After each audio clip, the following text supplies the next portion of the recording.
Welcome to Wide Scope Podcast Radio, where we do everything on a wide scope. Life can only be what we make it. Now, and I'm smoking yours. Or right now, I'm smoking Barbie. Shout out to Barbie. Boy J Hit and Rock Nation. I'm in the middle with my boy Nix and Alfredo. We're here tonight. Shout out to my boy Everybody. Girl Barbie in the building. My dreams have become my reality, and my reality is that I'm living a dream. And I appreciate you for being along for the ride. Thank you for subscribing to the page. Hey, you know what the deal is. I'm your girl, Barbie Velvet, and welcome to White Scope Podcast Radio. And I have the Glasses Malone in the building to chop it up with your girl. What's the dealio? What's happening? Man, well, before we get into everything, what you got going on right now, I ask everyone always when they come on my show, did you choose music or did music choose you? Initially I chose it, but it eventually saved my life. In which way? For this, I was just selling PCP, gang banging, you know what I mean, chilling with the homies, and kind of threw my whole high school, all the great grades I got, it kind of threw it away, and music came through after I learned it and used it as a therapy session. It saved my life. It created an economic base.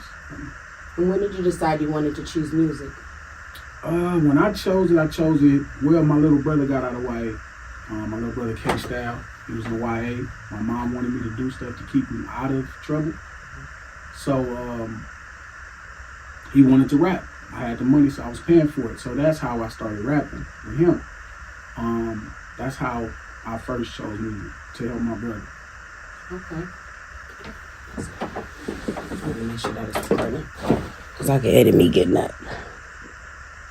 Okay. So when you initially decided that you were going to go ahead and initially push someone else to do something better, initially it caught your perspective. When did you decide, you know what, I'm going to start stepping into the booth and start doing this? Well, he wanted me to rap with him. So it wasn't just, I think it was a trick to pay for it, but he wanted me to rap with him. And I kind of fell in love with the process of documenting my thoughts and expressing all the stuff he was going through at the time.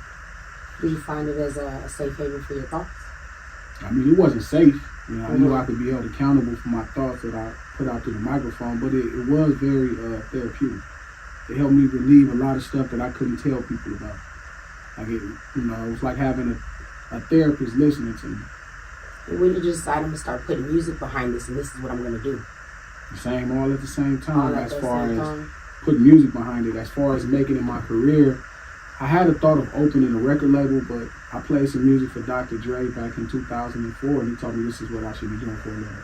Did you agree with other people? And most of the time, when you find your calling, you kind of like are skeptical about it. Did you feel like other people saw it more in you, or did you decide? Did I see it more? Did you feel like people saw it more in you than you saw in the beginning, or did you feel like, you know what, I got this, I could do this? So my mom, rest in peace, Olivia, she raised me to believe I could do anything. So I never saw anything I couldn't do. So the thought of not being able to do it never crossed my mind. It was always, did I want to do it? That's how I pretty much see everything. Do I want to do it? What hurdles did you feel like you experienced in the beginning?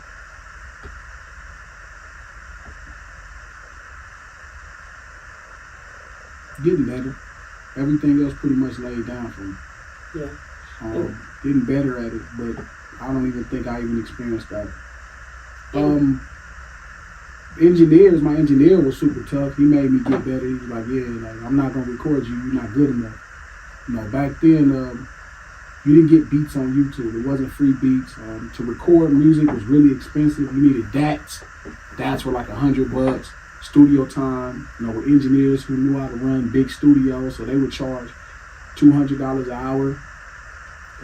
So it was really expensive, and if somebody was gonna work with you for free, they had to believe in your talent. Yeah. So what do you think now? Do you see in these artists nowadays that they have? Do you feel like it's more of a crutch for them, that they do have so much of an outlet to other beats, or do you think that it's helping the culture, or you think it's taking away from the culture? I mean, it has its positives and negatives. You get a lot of brand new artists that just started rapping. They didn't brush up on their skills versus at a time where, You know, when I was growing up in the 90s, you know what I mean? Like everybody, you pretty much had to be the cream of the crop for people to invest in you, to give you a chance to make music, for producers to want to produce. They had to spend money and get super skilled.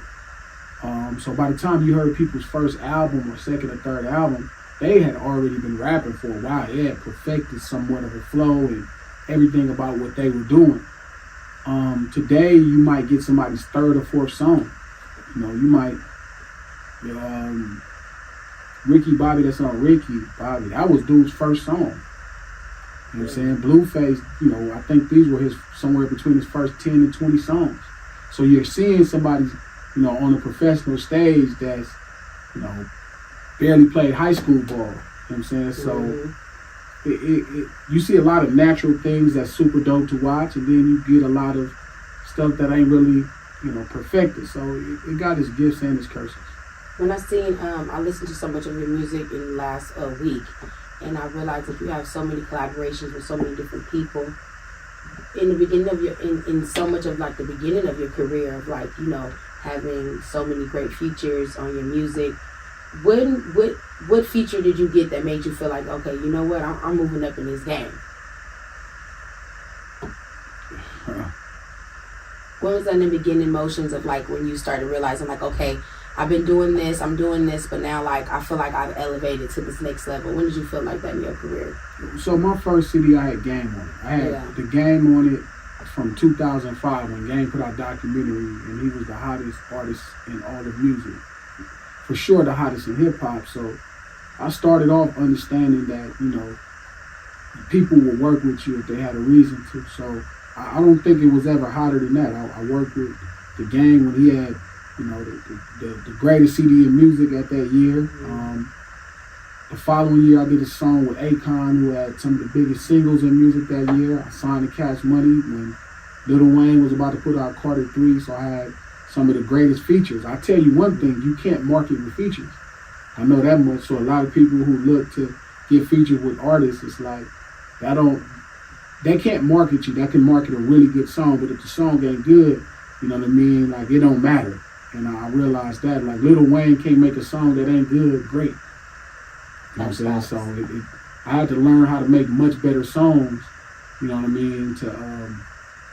Some of my best songs didn't have the biggest features, you know what I mean? So you have to learn how to make records. Using artists, other artists, bigger artists to market your music, you know what I'm saying, is only gonna work if it's a hit. You know? And most people don't understand. Most people don't have records. You don't lack exposure. You lack a good idea. You don't have a great idea yet. Do you feel like now going into, you going into this a different quarter of your career, what do you take into this quarter that you didn't know before that you know now? Oh man, knowledge. It's a lot more math and science to records. At first it was all creative, and I thought actually being authentic mattered. No, that's not true. You know what I mean? It's not about authenticity. Unfortunately, that ain't what it's about no more. But and I don't even know if it's unfortunately. Like, it's dope. You know what I mean? Like, some of the best writers are not necessarily the most savviest street cats, but they are the greatest expressions of what we're going through to the general population, and have been great at helping them see and help us, in our community as we go through it. So it doesn't matter, you know what I mean? So I didn't know that at first, but I am grateful for even the artists who aren't the most authentic with the conversation. Long as they are fantastic at their, career, you know what I mean, at what they do, I'm good with it. And also, it's way more math and science to making records. It ain't just art. It is art, but it's not just art. And those are the two things I take forward with me as far as music goes at this point. When you use the term white lightning, what does it mean? It used to mean this PCP I had, this Sherm I had that was clear. I named my first CD after that product. This clear PCP I had that I was the only one in the city at that time. I feel like pushing it. Most people got rid of it because it didn't look like the usual piss yellow PCP, the piss yellow Sherm that everybody had. And I made a marketing plan way before I heard of Frank Lucas and Blue Magic. So I named my first CD after that because just like with the PCP, my goal was to get it to everybody's hood and let them know I had the best thing on the block. So that's how I treated the music the same way. The music got the best shit on the block. That first CD was the best thing on the block. it was hard for somebody to be as authentic as I was at that time.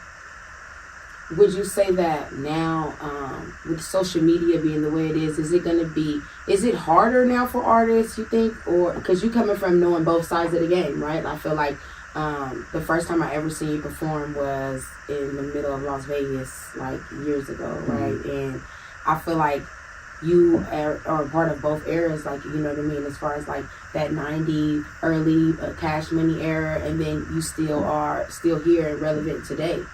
What do you see the internet? Is it a tool, or does it take away from artists? What do you feel like it is? It can be a tool. It could be a hindrance, or it could be a tool of assistance. It depends on how you use it.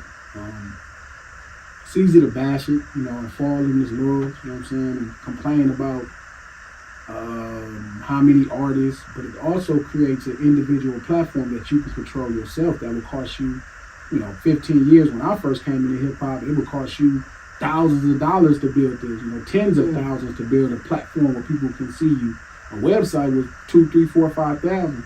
Instagram has pretty much cut that cost to zero, and now you build your own website for free. So it can be a tool, or it could be a hindrance. It also caters to that instant gratification of where you think you're doing work and you're not really doing work. You're just doing something to get likes, and likes is free. So yeah, that's true. It's kind of like it's good and bad. That's what I feel like it is. How you use it. I feel like it's a great tool for people who are like, for me as a podcaster and media, we're trying to come up. It's a great tool, but I feel like sometimes people have their phone at the wrong time.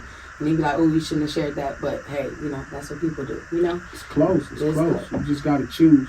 So you have your podcast also going on. Shout out to No Ceilings Podcast. Mm-hmm. What type of information people can look at to see on your podcast?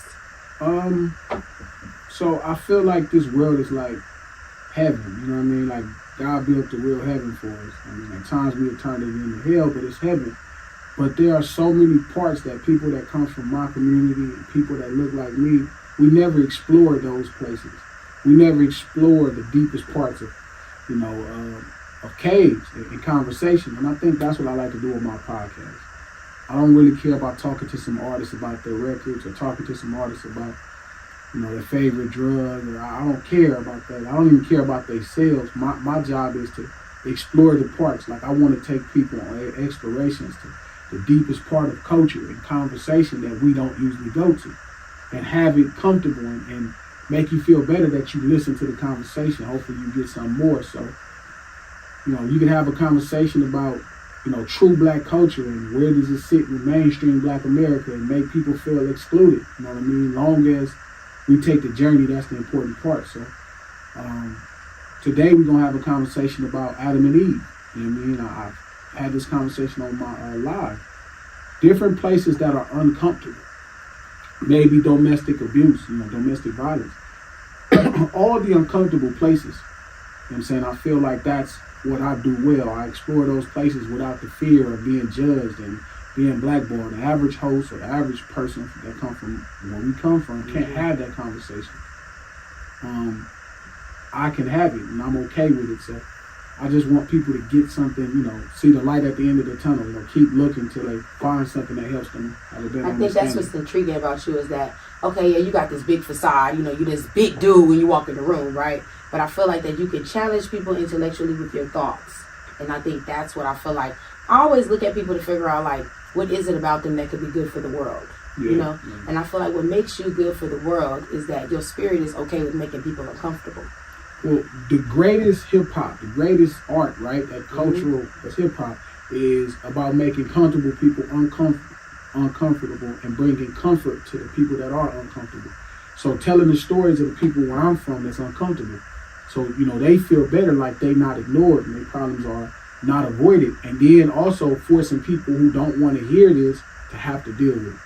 So I pride myself in that. I tell people all the time, I feel like that's what being a leader is. You feel me? A leader is someone that is okay that if it's 1 in a million, if I don't care if I'm the 1 in a million person that thinks that, I'm going to stand on it. You feel me? And get knowledge and information to try to make sure, I can make sense of it. It's hard sometimes being an outlier or being what people would like to call a rebel. Yeah, but I think it's just any free thinker is that. Yeah. You know, if you have the economic base to think, if you have the time to think, if you have the energy. Most people are carried away being parents, being wives, working 10-hour jobs where they have to focus on this particular. You know what I mean? So they don't have time to think all the time and make their own opinion. So they just borrow the person that they trust or close people that they see successful. They borrow their opinion. I just have more time to think. So if that makes me a leader and people feel like it's somewhat following, that's fine. But really the exploration is for myself and really for the people that I know. You know what I'm saying? And making them feel like you're not alone. That's the hardest part. Being alone on this earth is different.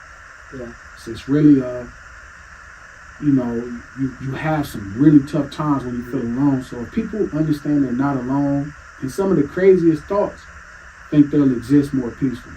Yeah, people always think that I'm crazy because they're like, you tell people too much of like what you've been through, and I tell people that it's not about me telling people too much about what I've been through. It's about I'm an open book with what I've been through because I look at the things that I've survived versus the things that I went through. I look at the hooray for me is that I made it through it, so I don't have no problem. I feel like people like me and you, we're in a special club that people don't understand. Like when you don't have the person that brought you into this world, your perspective on this world is different. Because when you look around, the person that brought me into this world ain't here. So I can't treat friends the same. I can't treat somebody that want to break up with me the same. You can leave me. The person that brought me in this world is already gone. I could give a damn about who else leaves me. Mm-hmm. And I feel like people like us that are in that special bubble, I think that we have a different outlook and ideology on the world because we look at the world for what it really is. Because when you're in this world by yourself, it's real. You feel me? You look at it like shit. Every second count, every day count, and you got to keep it pushing. Would you agree that sometimes that challenges within yourself and being in a different club makes you look at the world differently? Yeah. Even when Olivia was alive, I looked at the world different. Even when my mom was alive, it's just I came out the womb like this. I always felt like I just see it. You know what I'm saying? And I don't really worry about it. Who else don't see it? I've been judged my whole life for seeing it. It ain't on purpose. People think I disagree to just disagree. If you know me, you would think that's just ridiculous. Like I don't disagree. Well, how do you stand? Like, can you give advice to someone that like for me, I'm like kind of like I've gone through different things. I'm pretty sure people are gonna watch this on my show because how do you battle not going with the norm to be part of the, I go with the norm if it makes sense. Yeah. I go with whoever makes sense to me. Yeah. I have no problem agreeing with 8 billion people. It's a lot easier, but if it don't make sense to me, I don't give a fuck what they're saying. You know what I mean? I'm not going to be a fool. I'd rather just not say nothing, but I'm not going to agree with some bullshit if I thought past it. You know what I'm saying? And I'm really careful with, I think a lot. I read a lot.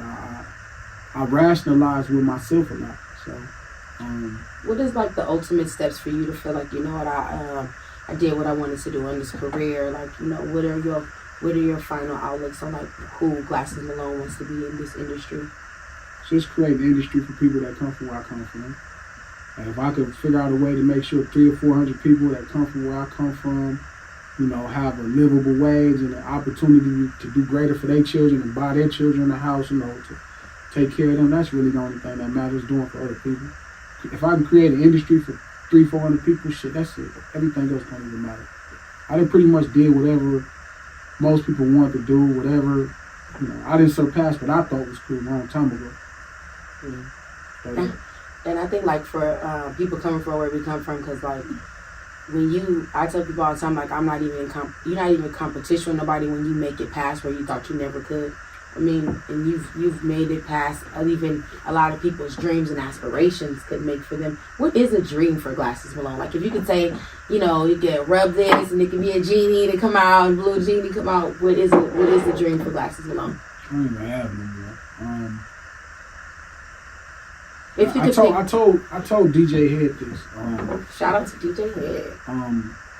We playing with house money at this time. We done already pretty much bank and beat everything we was supposed to. That was supposed to defeat us. The streets was supposed to defeat me. Gangbanging was supposed to defeat me. Drug dealing was supposed to defeat me. Losing my mother was supposed to defeat me. So many different things was supposed to defeat me. and every time I come out at best with a black eye. Like I always win the fight. So, And what keeps you going to win the fight? I mean, I'm not even fighting no more. It's just like what I do. You know, it's just these hands at this point. It ain't even. I don't even. It's chess to me. I'm not even in a fight with other people. I'm in a fight with my own mind. You know, can I? You know, even with somebody else in the ring and opposing me, it's like, you know, it's really about being the best me. You know what I mean? Versus you. It ain't really about you. It's about me being me. You know, what you doing, me making simple adjustments and understanding it. What's crazy to me is, what's super crazy is, I always talk about where I started. I started as a real drug dealer. I started as a real gangbanger. I went to jail, lost my friend. My mother was in prison. You know, she got sentenced to 20 years. Like, that's where I really started. This ain't no rap. I didn't just start off, you know, writing raps. I started from a place negative 87. You know what I'm saying? I started at negative 87, and I passed wherever I thought I was gonna go. Well, you know what? I appreciate you. I appreciate your time. You feel me? I want to let you know that I feel like you're a great leader. To be able to stand on what you think, you feel me, and tell people how you feel, you feel me. I want to make sure that y'all tap into No Ceilings podcast, you feel me. You guys can catch some incredible ideologies that he has on his platform, you feel me. I'm your girl Barbie Velvet. Y'all can tune in tomorrow. I got Inked In. I got my girl Ecstasy Creations coming in to give me a tattoo, and we're going to talk about her story and everything like that. This Saturday we got our Sagittarius Bash going on at Unique's Palace. Y'all make sure y'all tap in with my boy Flyer PF James. We're going up this Saturday, you feel me. I'm your girl Barbie Velvet, and I have the Glasses Malone. That's live.